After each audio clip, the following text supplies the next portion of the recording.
आऊज़ुबिल्लाहिमिनश्शैतानिर्रजीम बिस्मिल्लाहिर्रहमानिर्रहीम। अस्सलाम वालेकुम दोस्तों, मैं हूं मोहसिन रफ़ा और आप लोग देख रहे हैं 24/7 टीचर्स ऑनलाइन। दोस्तों, हमारी इंट्रोडक्शन टू बिज़नेस की क्लास चल रही है और आज उस सीरीज़ का हमारा 13वां लेक्चर है। दोस्तों, पिछली क्लास 12 तक हम लोगों तकरीबन एक ही टॉपिक के ऊपर बात करते आए हैं शुरू से लेके और 12वें लेक्चर तक, जिसके अंदर हमने डिफरेंट फॉर्म ऑफ ऑर्गेनाइजेशन की बात की। तो आज की क्लास, इस क्लास 13 से हम लोग जो है अपना वो टॉपिक फॉर्म ऑफ ऑर्गेनाइजेशन से चेंज करके थोड़ा सा बिजनेस को आगे बढ़ाते हैं और देखते हैं कि बिजनेस के अंदर और क्या चीज़ें नई हैं। तो इसलिए आज की हमारी क्लास का जो टॉपिक है वो है एंटरप्रेन्योरशिप।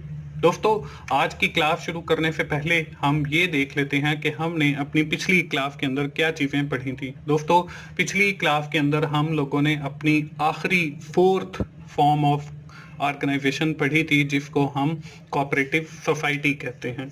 दोस्तों, हमने ना सिर्फ कोऑपरेटिव सोसाइटी को देखा कि वो क्या होती है, बल्कि उसके साथ हमने ये भी देखा कि उस कोऑपरेटिव सोसाइटी का स्ट्रक्चर क्या होता है। उसके साथ ही हम लोगों ने उस कोऑपरेटिव सोसाइटी के एडवांटेजेस और डिसएडवांटेजेस की बात की थी। दोस्तों, आज की क्लास में जैसे मैंने आपको पहले भी बताया कि हम अपना एक नया टॉपिक शुरू करने जा रहे हैं। हम बिजनेस को थोड़ा सा आगे बढ़ाते हैं। पहले तो हम सिर्फ ये डिसाइड कर रहे थे कि हम लोग कौन सा बिजनेस शुरू करेंगे, जिसमें हमने सोल प्रोप्राइटरशिप पढ़ा, उसके बाद हमने पार्टनरशिप पढ़ा, उसके बाद हमने जॉइंट स्टॉक कंपनी को पढ़ा, उसके बाद हमने कोऑपरेटिव सोसाइटी को पढ़ा और हमने इनमें से डिसाइड करना है कि कौन सा बिजनेस हम शुरू करेंगे।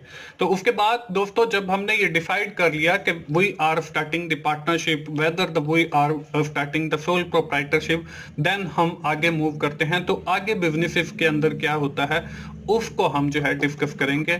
तो आज की क्लास जो है हम लोग एंटरप्रेन्योरशिप से शुरू करेंगे और ये देखेंगे कि हु आर द एंटरप्रेन्योर, ये एंटरप्रेन्योर होते कौन हैं। उसके साथ ही हम कुछ कैरेक्टरिस्टिक्स देखेंगे एंटरप्रेन्योर्स की। इसके साथ ही हम लोग बिजनेस प्लान की बात करेंगे, क्योंकि we have already select the business type कि हम कौन सा बिजनेस शुरू करने जा रहे हैं। उसके बाद हम बिजनेस प्लान के कुछ कंपोनेंट्स को देखेंगे। आफ्टर सीइंग दी बिजनेस प्लान के बिजनेस प्लान होता क्या है। तो चलिए हम आज की क्लास की इब्तिदा करते हैं और सबसे पहले ये देखते हैं कि एंटरप्रेन्योरशिप है क्या। दोस्तों, एंटरप्रेन्योरशिप की डेफिनेशन आप लोगों को स्क्रीन के ऊपर नजर आ रही है। Entrepreneurship is the ability in which an individual try to find out the opportunities, take risk and avail these opportunities. कि एंटरप्रेन्योरशिप जो है एक ऐसी सलाहियत है जिसके अंदर कोई भी आदमी अपने मौकों को तलाश करता है, अपने नए आइडियाज को इम्प्लीमेंट करके बाय टेकिंग द रिस्क उन अपॉर्चुनिटीज को अवेल करता है। तो हम लोगों ने बिजनेस तो डिसाइड कर लिया, अब हमें थोड़ी सी एंटरप्रेन्योरशिप की जरूरत है, थोड़े से आइडिया की जरूरत है, जिसके जरिए हम मार्केट के अंदर जो अपॉर्चुनिटीज हैं उनको अवेल कर सकें। अब जब हम किसी अपॉर्चुनिटी को अवेल करेंगे तो ला महला उसके साथ कोई रिस्क फैक्टर भी होगा, वो भी हमें साथ अवेल करना पड़ेगा। तो एंटरप्रेन्योरशिप जो है इसी चीज का नाम है कि हम अपनी अपॉर्चुनिटीज को अवेल करें by taking the risk in the market.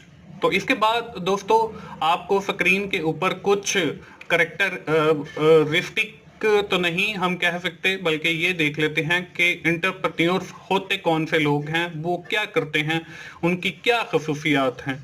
तो यहाँ पे आप लोगों को स्क्रीन के ऊपर पहली जो चीज नजर आ रही है, हैव इंस्पिरेशन, एस्पिरेशन। अब एस्पिरेशन, इसमें एस्पिरेशन होनी चाहिए, इसके पास कोई ना कोई आइडिया होना चाहिए, इसके पास काम करने की सलाहियत होनी चाहिए। इसके बाद जो सेकंड पॉइंट नजर आ रहा है, हैव द विजन, इसका अपना कोई ना कोई मतलब वो जो एंटरप्रेन्योर है, वो जो आदमी है जो कारोबार नया शुरू करने जा रहा है, उसके एस्पिरेशन के साथ साथ जो है उसका विजन भी होना चाहिए, उसका कोई मकसद होना चाहिए जिसको उसने अचीव करना है through that business, through that company, through that sole partnership. तो ये उसका विजन पहले से डेवलप होना चाहिए। इसके बाद दोस्तों, अंडरस्टैंडिंग द इन्वायरमेंट, वो माहौल को समझता हो कि वो जो कारोबार शुरू करने जा रहा है, आया उसकी मार्केट के अंदर डिमांड है या नहीं है, उस पे कौन कौन से ऐसे इन्वायरमेंटल फैक्टर हैं जो उस कारोबार के ऊपर असर अंदाज हो सकते हैं। तो एंटरप्रेन्योर के अंदर आपकी ये भी एक खासियत होनी चाहिए। इसके बाद फ्लेक्सिबल, कि उसको फ्लेक्सिबल होना चाहिए। ऐसे नहीं है कि उसने एक फैसला कर लिया कि सुबह 8 बजे आना है और वो उस पर डट जाए और सारे मुलाजमों को कहे कि जी आपने 8 बजे आना चाहिए, बल्कि उसको फ्लेक्सिबल होना चाहिए। टाइम फिक्स करना चाहिए लेकिन फ्लेक्सिबल और होने चाहिए, उसके दरमियान में ब्रेक भी होनी चाहिए। अगर कोई बंदा थोड़ा सा लेट आता है लेकिन उसके पास एक्सपीरियंस है उस चीज़ का, तो उसको थोड़ा सा फ्लेक्सिबल, उसको रियायत, आप उसको रिलीफ दें ताकि वो मैक्सिमम आपको आउटपुट दे दे। आपको अपने फैसला, एक बार आपने फैसला कर लिया, आप वापस रिवर्ट नहीं होता, तो ये फिट्रिकनेस है। तो फिट्रिकनेस नहीं होनी चाहिए बल्कि बंदे को फ्लेक्सिबल होना चाहिए कि अगर फैसला आपको चेंज करना पड़ता है with the consent of other partner या with the consent of other employees, तो आप उसको चेंज कर लें।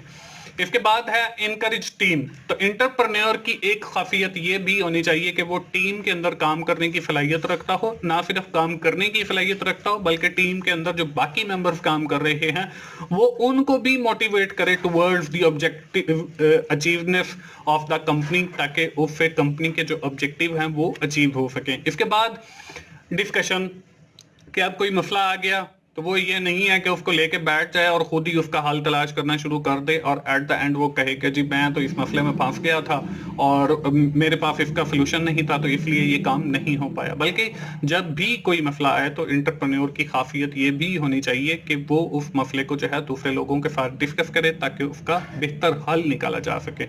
इसके बाद अगला जो पॉइंट है वो सपोर्टिव। ये जैसे इंकरेजमेंट ऑफ टीम है, अगर वो टीम वर्क के साथ है तो बाकी लोगों के साथ उसे सपोर्टिव होना चाहिए। इसके साथ ही मल्टी टैलेंटेड होना चाहिए कि एक वक्त में बहुत सारे काम वो कर सकता हो, काफी सारी खूबियों का हामिल हो, उसके पास अच्छी लीडरशिप हो, उसके पास अच्छी मैनेजमेंट स्टाइल होना चाहिए। तो ये सारी मल्टी टैलेंटेड के अंदर आती हैं। इसके बाद टेकिंग डिसीजन, कि वो अपने फैसले खुद कर सकता हो। ये नहीं है कि अब एक प्रॉब्लम आ गया और इसके लिए वो इंतजार करे कि इसका फैसला जो है वो कौन करेगा, बल्कि वो अपने फैसले खुद कर सकता हो। इसके बाद एंटरप्रेन्योर की एक खासियत ये भी होनी चाहिए कि आपकी जो है सारी चीजें ये आ जाती हैं इंटरप्रेन्योर्स की। तो इसके बाद कुछ कैरेक्टरिस्टिक्स हैं इंटरप्रेन्योर की, वो भी हम देख लेते हैं। इसमें कुछ पॉइंट्स हैं। वो तो ये था कि इंटरप्रेन्योर होता कौन है। तो इंटरप्रेन्योर जो है ऐसा आदमी होता है जो फ्लेक्सिबल हो, जो आपका सपोर्टिव हो, जो आपका डिसीजन मेकर हो, जो आपका जिसका विजन अच्छा हो, जिसकी एस्पिरेशन हो, तो वो सारे इंटरप्रेन्योर होते हैं। अब इंटरप्रेन्योर की कुछ कैरेक्टरिस्टिक्स हैं वो भी हम देख लेते हैं। तो उसमें पहली कैरेक्टरिस्टिक जो है वो है पर्सनल इंटरेस्ट, कि जो भी वो काम करे जाती दिलचस्पी के साथ करे और अपना समझ के करे। ऐसा नहीं है कि उस काम को जो है बस करना है और खत्म करना है, वो ट्रांजैक्शन को कंप्लीट करने में नहीं बल्कि पर्सनल इंटरेस्ट के साथ उसको कंप्लीट करे, जाती दिलचस्पी के साथ वो काम करे और दूसरों का भी ख्याल रखे। इसके बाद सेकंड जो कैरेक्टरिस्टिक आती है वो कस्टमर रिलेशनशिप बिल्डिंग है। अब आपका जो एंटरप्रेन्योर है वो सिर्फ ट्रांजैक्शन को नहीं देखे कि मैंने सिर्फ इस चीज को फरोख्त करना है, बल्कि वो जो कस्टमर है उसके साथ अच्छे रिलेशन भी बनाए ताकि आने वाले वक्त के अंदर वो जो कस्टमर है आपके साथ अच्छे रिलेशन की वजह से आपको मजीद ट्रांजैक्शंस दे। इसके बाद अगली जो करेक्टरिस्टिक है वो है desire to establish own business, और इसमें ये खासियत भी होनी चाहिए कि उसके पास अगर रिसोर्सेज होते, उसके पास कोई जराए होते तो वो अपना बिजनेस भी कर सकता। इसके बाद अगली जो है नीड ऑफ कंट्रोल है। इस आदमी के पास ना सिर्फ आइडिया हो बल्कि जाती दिलचस्पी के साथ वो चीजों को कंट्रोल करना भी जानता हो और चीजों को कंट्रोल भी करे।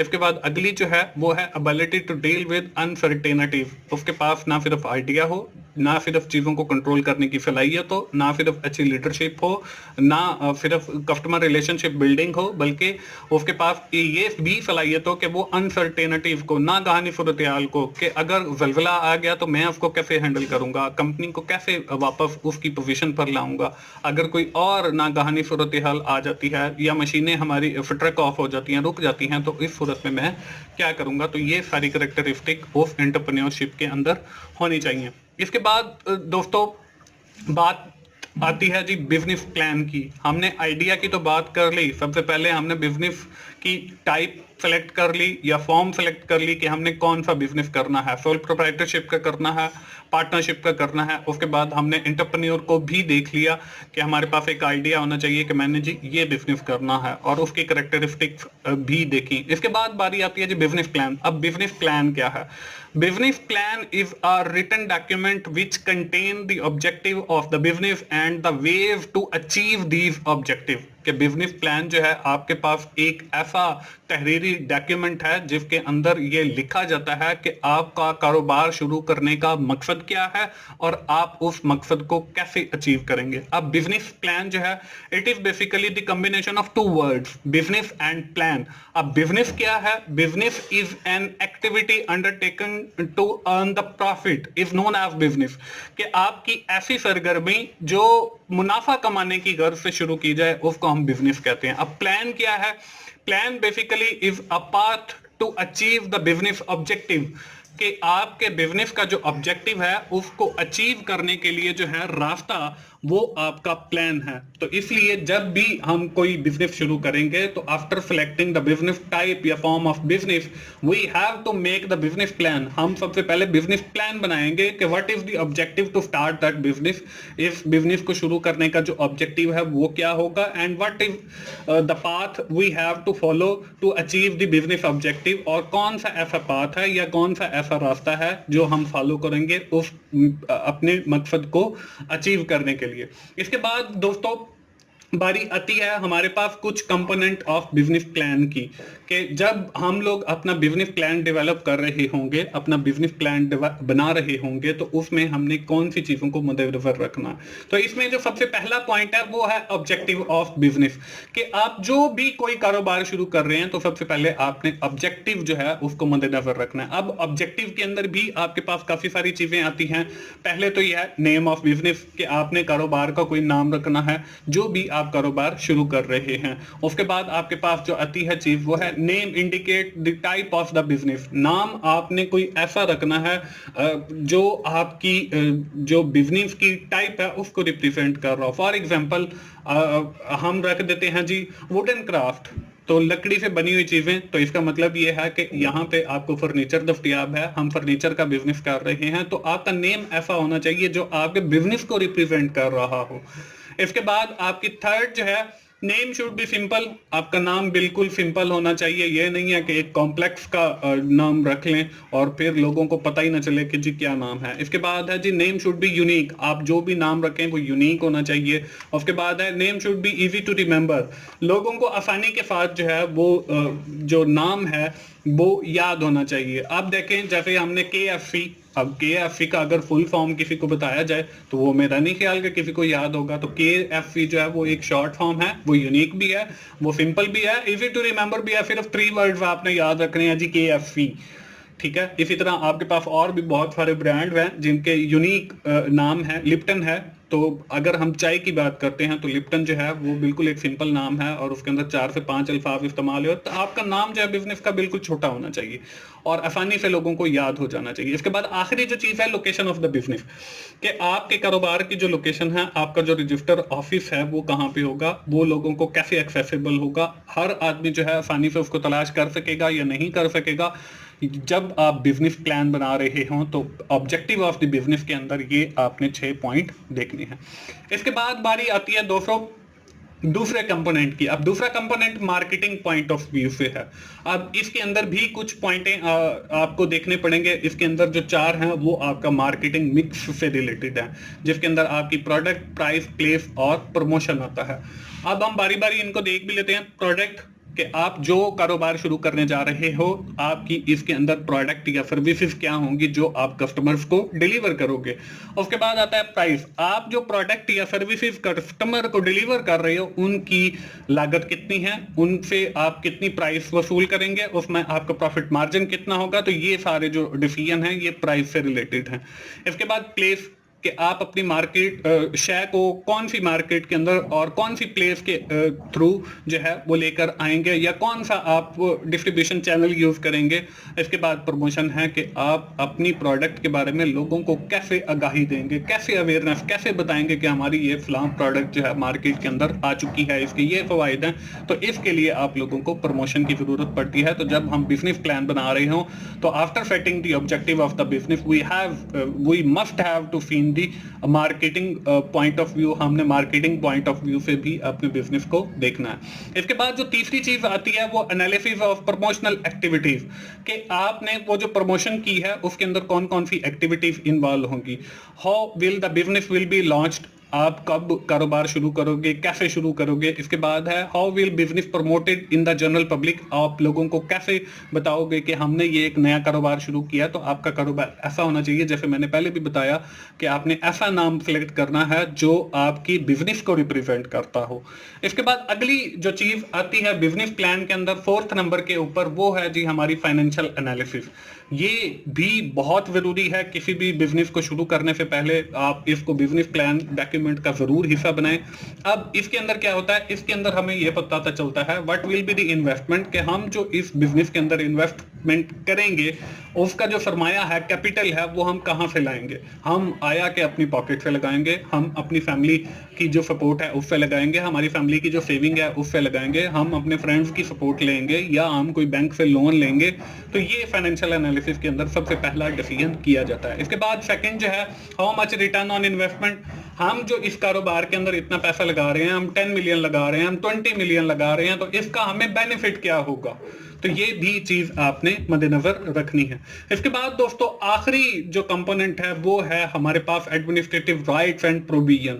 अब इसके अंदर भी कुछ चीजें हैं। इसके अंदर what would be the structure to handle the business, कौन कौन सी ऐसी चीजें हैं जिनको कंट्रोल करना जरूरी है। इसके बाद जो है सेकंड पे how to handle these things, हम इन चीजों को कैसे कंट्रोल करेंगे और इन सारी चीजों को कौन कंट्रोल करेगा। तो ये जो फैसले हैं एडमिनिस्ट्रेटिव राइट्स के हवाले के, कि किस बंदे के पास कितने राइट्स होंगे, कौन कौन सी प्रोविजंस होंगी और कौन सारी चीजों को बिजनेस एक्टिविटीज को हैंडल करेगा। तो ये सारी जो 5 चीजें मैंने आप लोगों के साथ डिस्कस की हैं, ये हमारे बिजनेस प्लान का कंपोनेंट हैं। और जब भी आप कोई बिजनेस प्लान बना रहे हो तो आप इन 5 चीजों को जरूर मद्देनजर रखें। दोस्तों ये थी हमारी आज की क्लास। और आज की क्लास खत्म करने से पहले हम समराइज कर लेते हैं अपनी आज की क्लास को। और इसमें देखें हमने पढ़ा है एंटरप्रेन्योरशिप के हवाले से, हम फॉर्म ऑफ ऑर्गेनाइजेशन से थोड़ा सा आगे निकलकर हम आइडिया की तरफ आ गए हैं। हम बिजनेस प्लान बना रहे हैं टू स्टार्ट द बिजनेस। हमने एंटरप्रेन्योरशिप को देखा, उसके साथ ये देखा कि कौन से ऐसे लोग हैं जो एंटरप्रेन्योर होते हैं, और उसके साथ हमने कुछ करैक्टरिस्टिक्स देखी हैं एंटरप्रेन्योरशिप की। उसके साथ ही हमने बिजनेस प्लान देखा। Business plan basically a document to start the business. ये सारी प्लानिंग होती है जो आने वाले वक्त के लिए आप लोग करते हैं। उसके साथ ही हमने कुछ कंपोनेंट्स देखे बिजनेस प्लान के हवाले से, वो 5 कंपोनेंट्स थे। और जब भी आप कोई बिजनेस प्लान शुरू करें तो इनको मद्देनजर रखना जो है वो जरूरी है। ये थी हमारी आज की क्लास। दोस्तों मुझे उम्मीद है कि आप लोगों को इंट्रोडक्शन टू बिजनेस की समझ आ रही होगी और यकीनन आप इस सीरीज से फायदा उठा रहे होंगे। दोस्तों अगर आपको मेरी वीडियोस अच्छी लग रही हैं तो आप उन्हें लाइक कीजिए, अपने दोस्तों के साथ शेयर कीजिए जिनका ये सब्जेक्ट है, और कमेंट्स की सूरत में अपना फीडबैक दीजिए ताकि मैं और अच्छी वीडियोस आप लोगों के लिए बनाता रहूं। और मेरा चैनल 24/7 टीचर्स ऑनलाइन सब्सक्राइब कीजिए और साथ ही बेल के आइकन पर भी क्लिक कर लें ताकि जब भी मैं कोई नई वीडियो या लेक्चर अपलोड करूं तो सबसे पहले आपको उसकी अलर्ट या नोटिफिकेशन मिले। दोस्तों मिलते हैं अगली इंट्रोडक्शन टू बिजनेस की क्लास में। उस वक्त तक के लिए मोहसिन भाई को इजाजत दीजिए। थैंक यू वेरी मच दोस्तों। अल्लाह हाफिज।